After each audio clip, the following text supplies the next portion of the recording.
Hi అండి, లోహిలీలా TV ఛానల్కి స్వాగతం సుస్వాగతం. ఏం లేదండి, దోసకాయ పచ్చడి చూపిద్దామని చెప్పి నేను చేస్తున్నానండి. ఇప్పుడు ఇదిగోండి దోసకాయ ముక్కలు. ఇది లోపల గింజలు చేదైనవి, పెద్దదే ఇంత ఉంటుంది.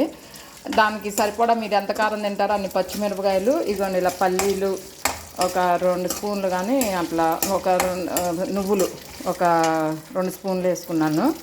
ఎందుకంటే ఇలా మామూలుగా అయితే వంకాయ వేసి చేస్తారు, కానీ ఇలా కూడా చేస్తారు. అందుకని ఇది టేస్ట్ బాగుంటుందని చెప్పి మీకు చేసి చూపిస్తున్నాను. ఇది ఏం చేయాలంటే పచ్చిమిరపకాయలు కడుక్కొని శుభ్రంగా సగానికి ఇరుచుకొని దాంట్లోనే పల్లీలు నువ్వులు వేసి కొద్దిగా నూనె వేసి హై ఫ్లేమ్లో పెట్టి బాగా ఎర్రగా దోరగా వేయించుకోవాలి. అక్కడ చింతపండు ఇంత వేసుకున్నాను, ఎందుకంటే నాకు గింజలు లేవు, పులుపు కూడా లేదు. పులుపు ఉంటే కొద్ది దాన్ని బట్టి చూసి వేసుకోండి, మరి పులుపున్న బాగోదు కదా. ఇవి శుభ్రంగా వేయించుకోవాలి.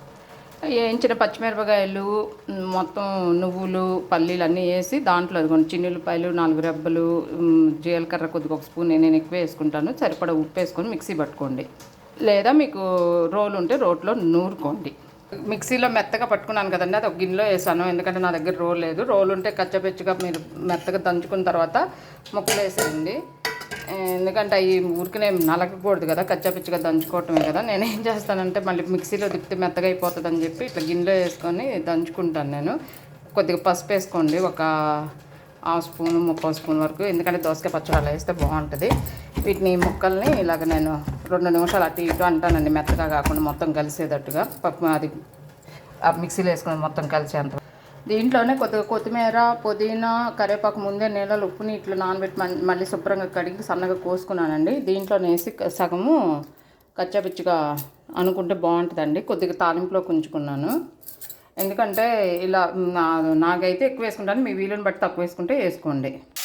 అది తాలింపుకి నూనె వేసుకొని దాంట్లోనే పచ్చెనపప్పు, ఆవాలు, కొద్దిగా జీలకర్ర, మళ్ళీ ఇంగువ, చిన్నులపాయలు, మిరపకాయలు అన్నీ కలిపి ఏం చేశానండి. ఇంకేం లేదండి, దీంట్లో వేసేయటమే పోపులో. ఇంకా చీమనాలి అంటే కట్టేసాను కదా, దాన్ని ఇందాక కొద్దిగా ఉంచుకున్నాను కదండి కొత్తిమీర, మళ్ళీ వేసుకున్నాను. ఇదండి పచ్చడి, దోసకాయ పచ్చడి. టేస్ట్ అంటారా,